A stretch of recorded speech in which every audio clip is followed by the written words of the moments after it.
मेरे पति राकेश एक बहुत ही जिम्मेदार व्यक्ति थे, मगर वो कभी भी मुझ पर पूरी तरह से भरोसा नहीं करते थे और इसी बात पर मैं उनसे चिढ़ती थी।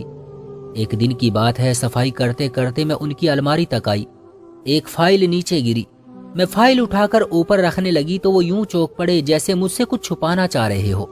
फौरन उठकर बिजली की सी फुर्ती से वो फाइल मुझसे छीनी और अलमारी के अंदर रखकर ताला लगा दिया। क्या हो गया है राकेश? जानती हूँ कि ऑफिस का काम है, मगर ऐसी भी क्या राजदारी है कि आप मुझसे छुपा रहे हैं? मैंने गुस्से से कहा। खबरदार, जो आइंदा तुमने मेरी अलमारी या किसी भी सामान की तलाशी लेने की कोशिश की। मैं क्यों तलाशी लूंगी? मैंने चिढ़कर कहा। और अगर लूंगी भी तो इसमें बुराई ही क्या है? पतिदेव हो तुम मेरे, तुम पर हक है मेरा। मैंने कहा तो वो चिल्ला उठे। मैंने कहा ना, आइंदा मेरी अलमारी तक आने की कोशिश भी मत करना, वरना। वो ये बात कहते कहते रुक गए। वरना क्या? क्या कर लोगे तुम? मैंने फिर गुस्से से कहा। तलाक लूंगा तुमसे और हाथ से पकड़कर इस घर से निकाल दूंगा। राकेश की ये बात सुनकर मेरी आंखों में आंसू आ गए। एक मामूली सी फाइल की वजह से तुम मुझसे तलाक चाहते हो? मैं रोने लगी। हाँ, लूंगा तलाक अगर तुम बाज न आई तो। राकेश ने साफ साफ शब्दों में कहा। तो ठीक है, ऐसे इंसान के साथ मैं एक दिन भी नहीं रह सकती जो इतनी सी बात पर अपनी जिंदगी से निकाल दे, मैंने कहा और कमरे में चली गई। रो रो कर मेरा बुरा हाल हो गया। मगर मजाल है जो राकेश मेरे पास आया हो, मुझे मनाने की कोशिश की हो या मुझे रोका हो, वो अपने कमरे में बैठा अपने काम में बिजी रहा। मैं रोती हुई अपने बाबा के घर जाने का सोच रही थी। थोड़ी देर के बाद वो खाना खाने बाहर आया तो मैं उसके साथ खाने की मेज पर नहीं बैठी, अपना सामान पैक करने लगी। मैंने सोचा कि राकेश मुझे कुछ कह दे, माफी मांगकर मुझे रोक ले, मगर उसने तो जैसे दिल पर पत्थर रख लिया था। मैंने सामान पैक किया और वो मुझे उदासीनता से देखता रहा। मैं अपनी अटैची बाहर लाई, लेकिन वो खाना खाने के बाद भी फोन पर बिजी रहा। मैं भी अब घमंड के रास्ते पर कदम रख चुकी थी, पीछे हटना मुमकिन नहीं था। मैं गाड़ी में बैठ और अपने माँ बाप के घर चली गई। मैंने किसी को कुछ नहीं बताया। दरवाजा माँ ने खोला। वो मेरी सुर्ख आंखें देखकर समझ गई थी कि मेरे साथ कुछ मसला हुआ है। यकीनन राकेश ने कोई बात की होगी। माँ मेरे पीछे पीछे आई और कहने लगी, नहीं माँ, वो तो ठीक है, बस मैं ही पागल हूँ, अपनी औकात से बढ़कर उनसे उम्मीद लगा लेती हूँ। मैंने कहा तो माँ भी परेशान हो गई। शाम को बाबा आए तो मैंने उनको भी ये बात बता दी। मेरी बात सुनकर बाबा को पहले तो गुस्सा आया। कहने लगे, उसकी हिम्मत कैसे हुई कि वो तुम्हें ऐसी बात कहे? मैं कल ही उससे बात करूंगा। अगर वो नहीं मानता तो बेफिक्र होकर तुम उसे तलाक दे दो। हमें ऐसे इंसान की जरूरत नहीं है जिसका कोई भरोसा ही ना हो। बाबा जी की बात तो सही थी, लेकिन इतने लंबे समय से एक साथ रहने के बाद अपने पति को छोड़ना मेरे लिए नामुमकिन था। शाम हुई तो मेरे पति का फोन आ गया। वो मुझसे माफी मांग रहे थे। बोले, मुझसे बहुत बड़ी गलती हो गई, गुस्से में मैंने ऐसा कह दिया, अब ऐसा नहीं करूंगा, एक बार माफी दे दो। उनकी खुशामद पर मैंने यकीन कर लिया। मैं समझ रही थी कि वो मुझे लेने मेरे घर आएंगे, मगर उन्होंने एक और ही काम कर दिया।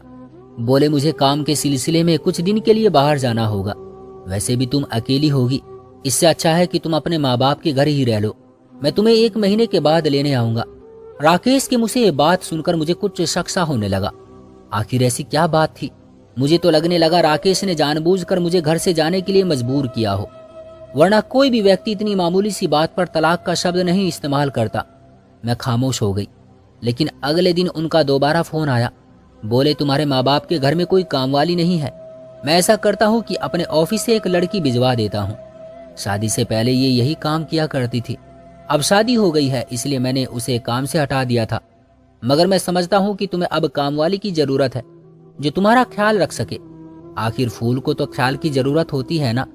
राकेश ने ऐसी ऐसी बात की कि मेरा दिल बाग बाग हो गया। मुझे लगने लगा जैसे मुझसे खुशकिस्मत औरत इस दुनिया में कोई है ही नहीं।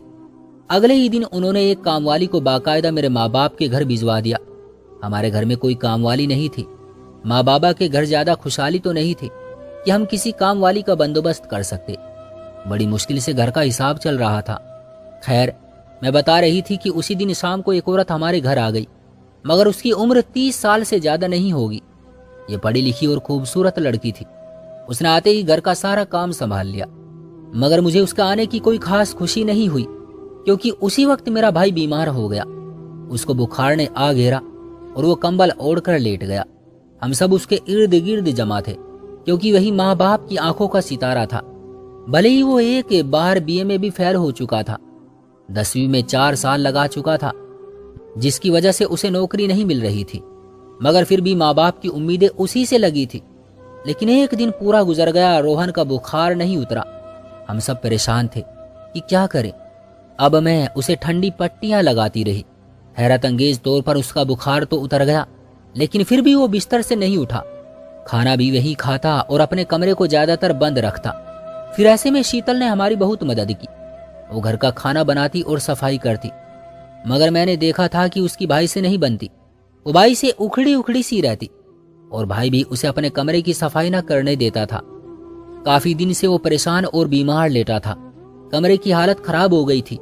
मैंने ही शीतल को अपने साथ लिया और भाई के कमरे में आ गई। भैया, एक तो तुम बीमार हो, तुम्हारे कमरे में इस कदर गंद फैला है कि इंसान की तबीयत यूं ही खराब हो जाए। तुम अपने कमरे की सफाई क्यों नहीं करवा लेते? शीतल तो कह रही है कि तुमने उसे अपने कमरे में आने की इजाजत ही नहीं दी। मेरी बात पर उसने हाँ में सर हिला दिया। ऐसी ही बात है, मैं अपनी सफाई खुद कर लूंगा, तुम लोग जाओ यहाँ से, भाई ने अपना कंबल संभालते हुए कहा। ज्यादातर भाई को एक ही जगह देखकर मेरी परेशानी में बढ़ोतरी हो रही थी, मगर मैं कुछ कर नहीं पा रही थी। शीतल काफी देर वहां बैठी इधर उधर का मुआयना करती रही। ऐसा लग रहा था जैसे शीतल कोई खास बात मालूम करने आई हो, मगर वो अपने मुंह से कुछ कह नहीं पा रही थी। उसकी नजरें किसी कौवे की तरह इधर उधर घूमती रही।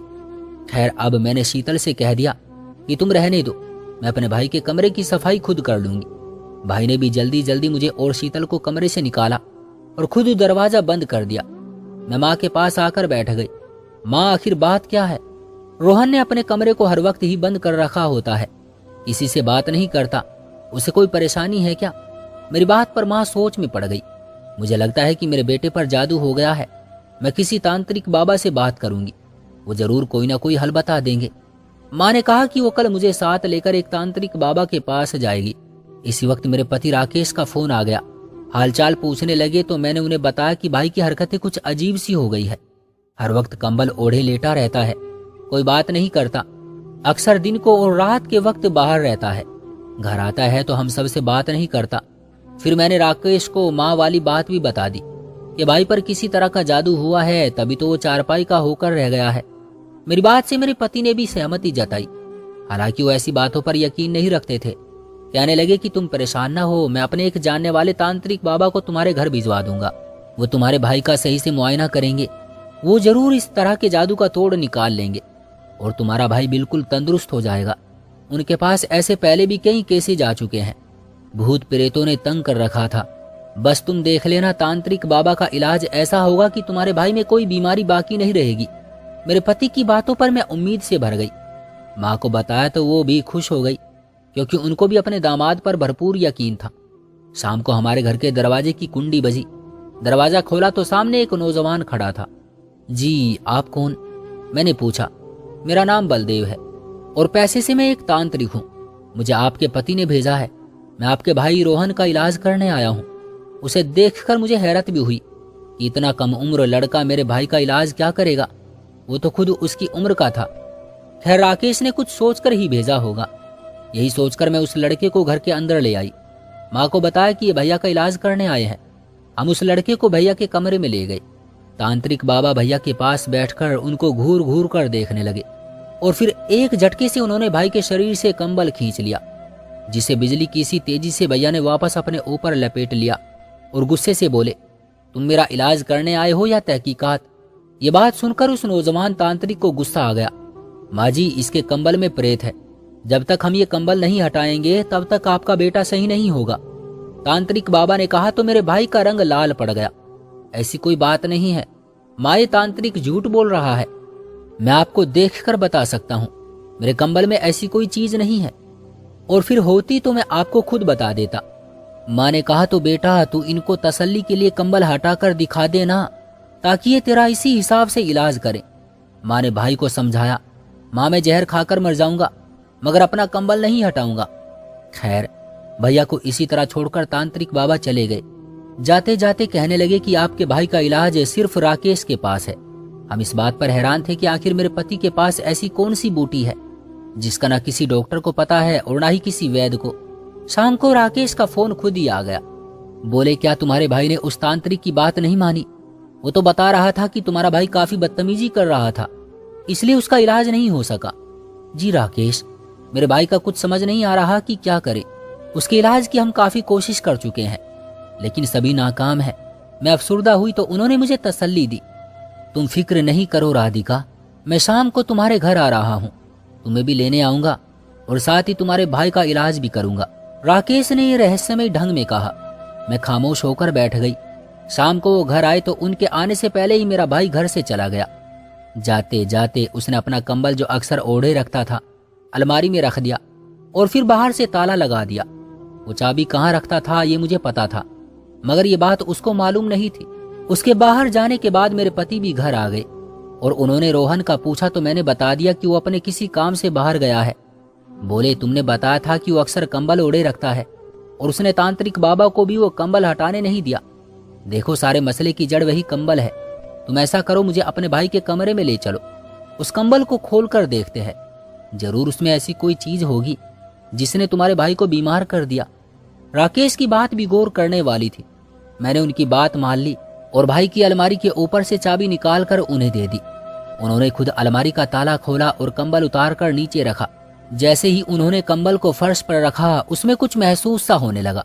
फिर उन्होंने मुझे बाहर जाने का कहा। क्यों राकेश, आप मुझे बाहर जाने का क्यों बोल रहे हैं? वो बोले कि जाओ, बाद में बताऊंगा। वो गुस्से में थे। मैं डर कर बाहर आ गई। उन्होंने दरवाजा बंद कर लिया और फिर न जाने क्या हुआ। थोड़ी देर बाद दरवाजा खोला तो उनके हाथ में एक काले रंग का थैला था, जिसे लेकर वो बाहर गाड़ी में बैठ गए। मैं हैरान व परेशान थी कि आखिर ऐसा क्या हुआ। कंबल में ऐसा क्या था कि मेरे पति ने इतनी जल्दबाजी में यहाँ से भागने की कोशिश की। शाम को भैया घर वापस आए।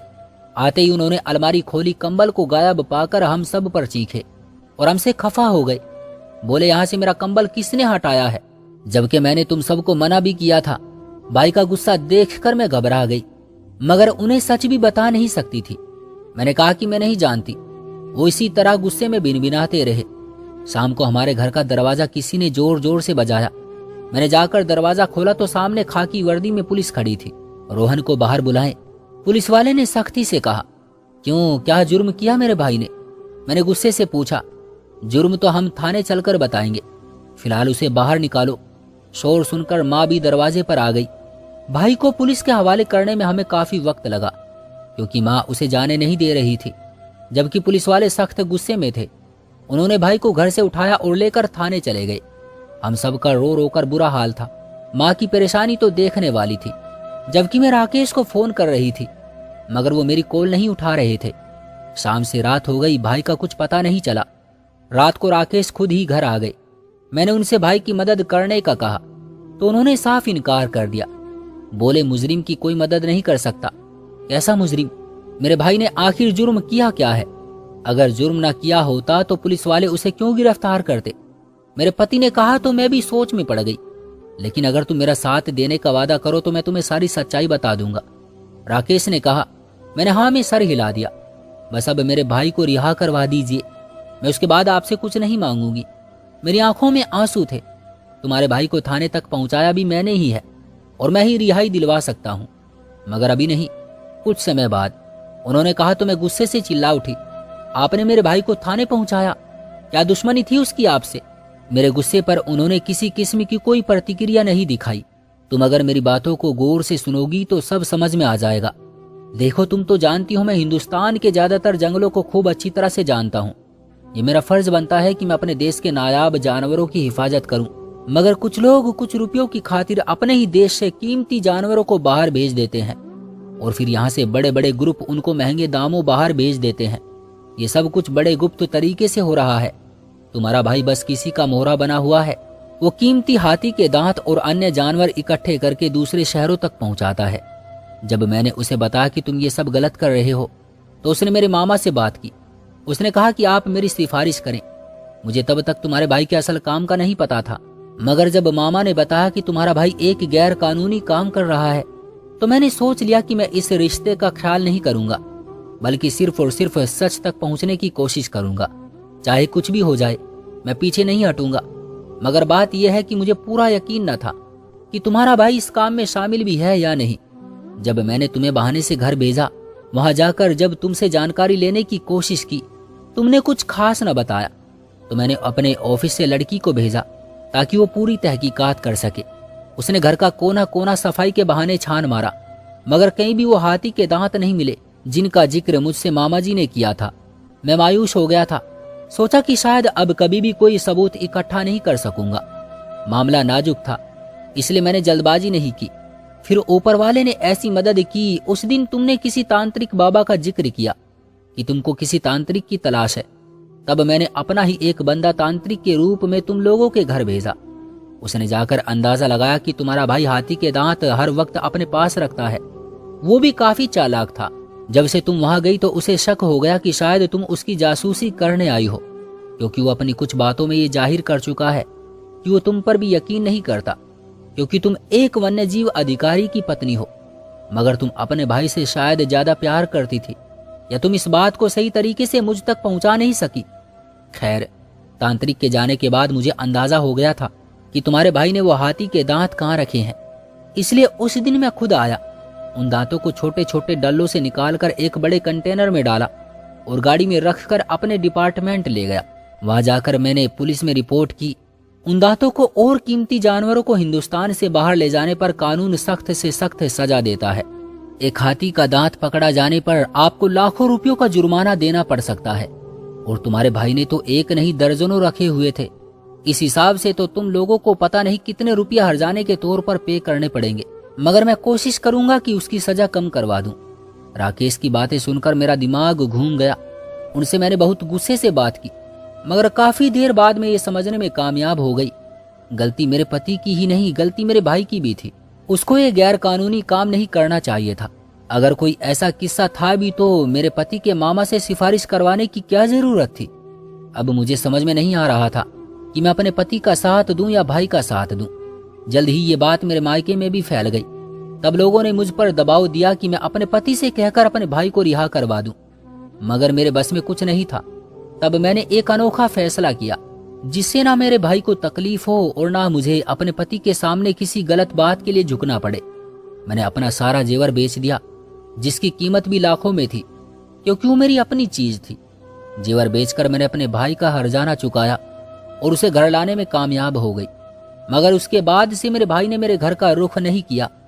उस वाक्य को 10 साल गुजर चुके हैं। वो एक अच्छी नौकरी पर काम करता है।